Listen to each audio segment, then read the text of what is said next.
Okay, so my name is Justin Kirby, and my talk today is going to be about how to get involved in KDE when you're not a developer. And before I jump into this, could I just get like a quick show of hands? Is there anyone here that's not a developer? Oh, great. Okay, so there's and the rest of you all developers? Okay, good. So hopefully, regardless of whether you're a developer or not, this will be useful, because if you are a developer, what you can do with this talk is turn around and go to all of your friends that aren't developers and say, oh, I'm not a developer, I can't help you with that project, and just use all this advice on them. So I'm pretty new to KDE in general. Just a quick overview. In the daytime, as you found out a little bit earlier, I'm a bioinformatics analyst.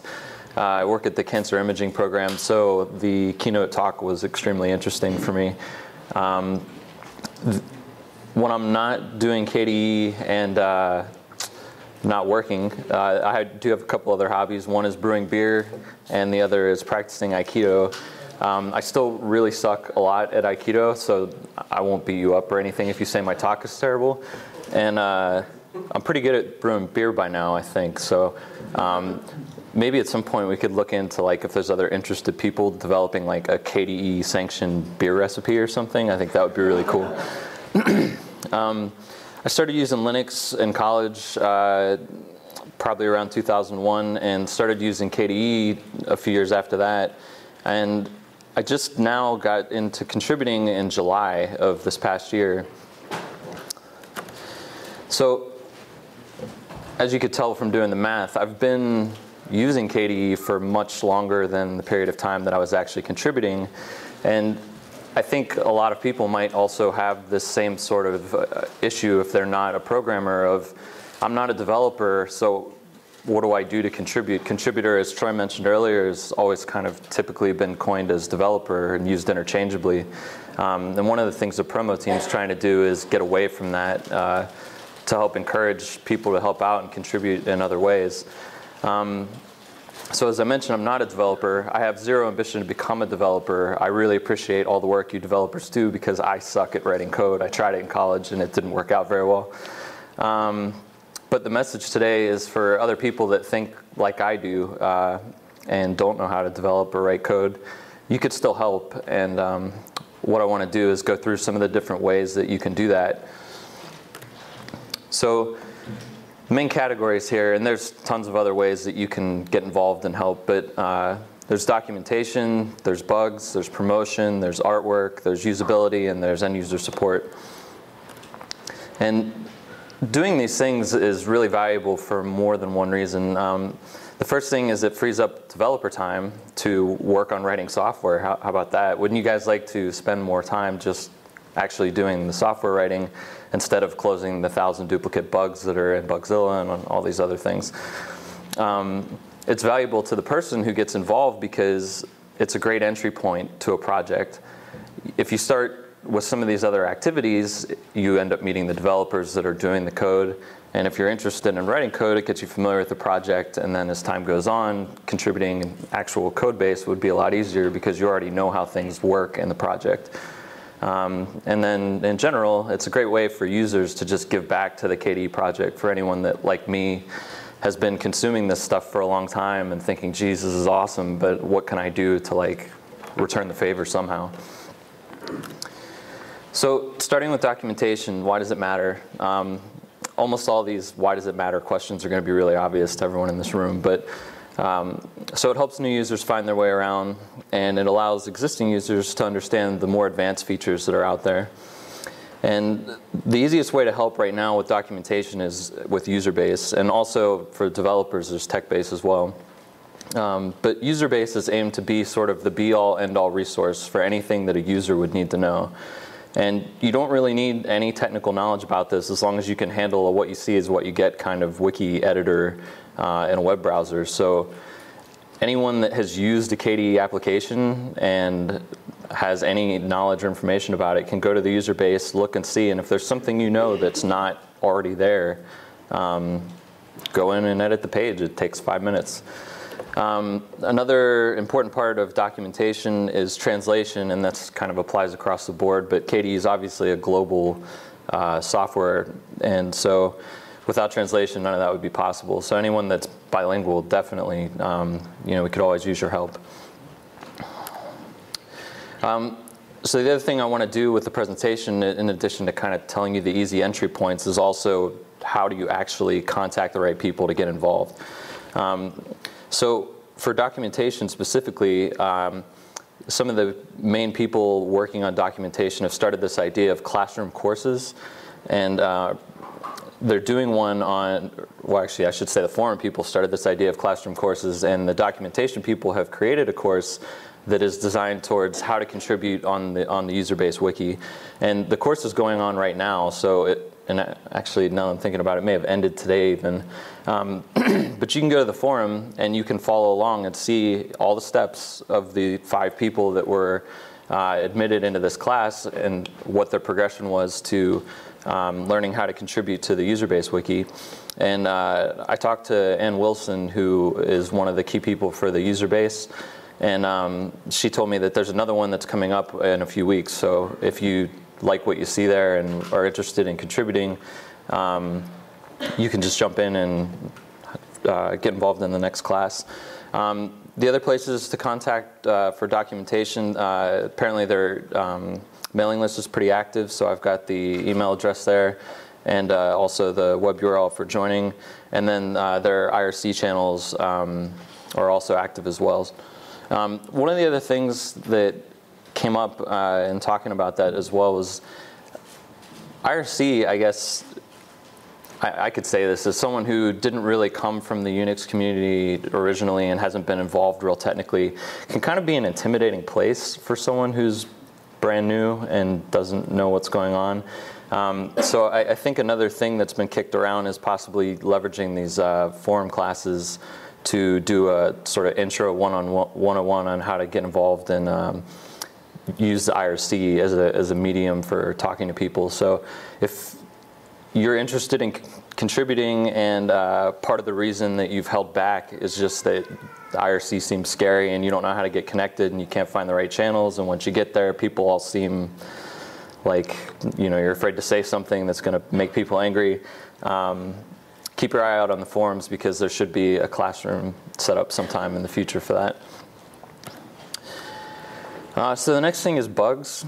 Bugs is one that's already come up today for obvious reasons. It's really important that we have people dedicated to triaging bugs. This is a huge, huge time saver for the developers. So if we can get people to do this, it makes everyone's life better, because the developers get to focus on writing code, and the bugs get taken care of quickly, so we know what the real problems are. They can fix the real problems sooner. So there's a couple ways you could do this. You can file bugs, and that's something that everyone should be doing if you're using KDE software. And then the other thing is helping with triaging all these bugs. So the main ways to help, there's a bug squad that's been set up, and they do both bug days or bug weeks has kind of become the new method for doing this. And basically what that is you have a whole week-long planned out setup where at the beginning they do a poll, and they'll figure out, okay, what applications should we target? What has a lot of open bugs out there where we could really make an impact? And then at the conclusion of the poll, they'll leave a couple of days for everyone to figure out how to get their system set up so that you can properly test whatever application it is that they're going to do or dedicate the bug week to.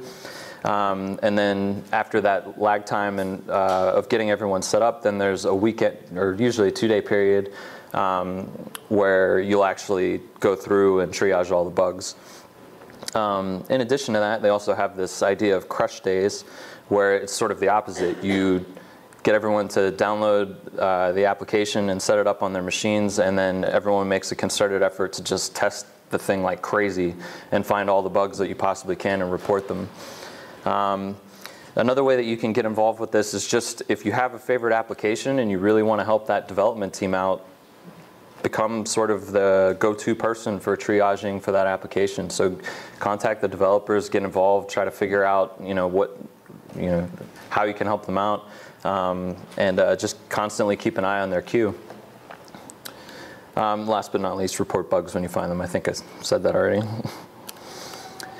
So for getting involved, you can send an email to the Bug Squad mailing list. They've also got an IRC channel as well, and the Bug Squad homepage on TechBase. There's a static forum set up for the KDE Bug Weeks, and also I know Alex has been really active with the Bug Squad, so she's sitting in the back, and you can go pester her if you have any questions about how to get involved with that. Sorry, I just kind of decided I was going to mention that. I think I'd call out a couple other people, so I hope you don't mind me directing everyone to you. Okay, so the next thing is promotion. So why does this one matter? Basically, the idea is that we want to inform the entire world about all the cool stuff that everyone in KDE is doing. So that may be keeping the community updated on the latest things that are going on, or trying to do external outreach to people that don't even know that KDE or Linux even exists. There's also a huge wide variety of other completely random tasks that seem to fall under the promotion category. But the easiest ways to help with this, there's always events and conferences that need KDE representation. There's meetings like this that need help with organization. There's booths at a lot of those conferences where we need people to hang out at the booths, tell people what KDE is, hand out flyers, talk to people that are interested. There's also a lot of writing that needs to be done.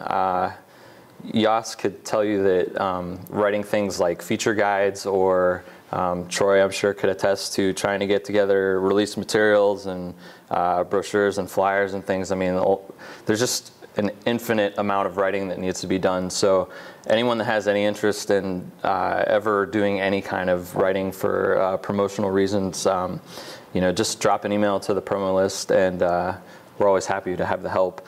In addition to that, there's also the dot articles, which mostly, as far as I know, somebody correct me if I'm wrong, but I think that's all people on the promo team that are on the dot editors list that handles most of publication of all the articles that go up on there. And then there's much more. So, there's things like branding and dealing with long-term marketing strategy and community building and things. So all of this falls into this idea of KDE promotion. If you have interest in, question? No, I wanted to add something. Oh. Go ahead. So if you have any interest in doing any of that, we also, probably the best way to get in touch with our group is through the KDE promo mailing list. That's pretty active these days. And we also have been pretty good about getting organized on the wiki. So we have a lot of our content posted there, and then we also have a running task list to help remind us of all the things that we should be doing. And then last but not least, if you want to talk to me or to Yas or to Troy, or I don't know if we have any other promo people here, but that certainly works as well. And if you want to add something before I jump. I just wanted to say that you mentioned the organization of booths or things like that.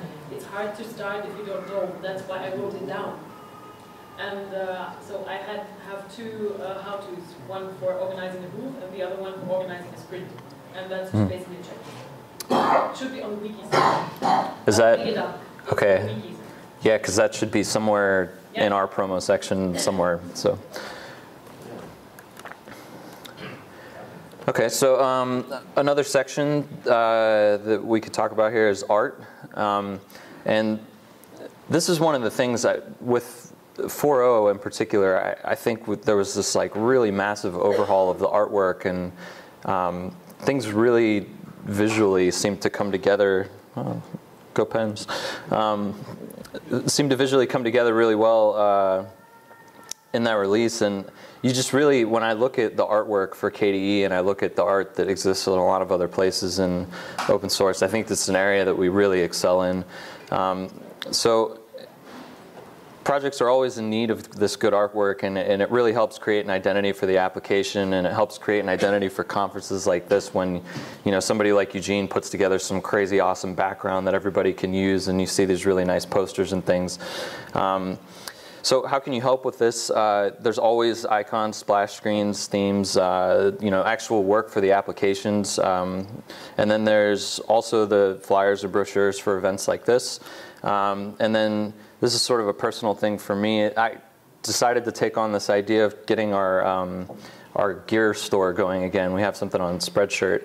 And as much as I've tried, I've gotten very little reception to this idea of getting someone to help with designing for shirts and hats and all these things. I think it would be totally cool to be able to show up at a meeting like this and see 100 people wearing something that you designed. So if anybody here has any interest in doing something like that, let me know, because we could definitely use some fresh stuff to put up on the store. So getting involved in this, they've set up a pretty nice set of guidelines and things on the KDE website. They've also got the IRC channel and the mailing list available. Okay, so the next one is usability. And why does this one matter? Well, it makes software easier to use, just like it sounds, and also improves the user experience with KDE, which causes more people to continue to use our software and makes all of us happy. So the easiest way to help with this, everybody here saw Celeste talk earlier, so obviously you could talk to her. There's the design pattern stuff that she's doing. There's also just generally being available to help educate and provide feedback to developers on usability questions, working hands-on with projects to help design usable interfaces, and generating case studies and usability reports on some of the various applications. And to actually get involved in this, check out the usability website and also the mailing list, or as I mentioned, talk to Celeste.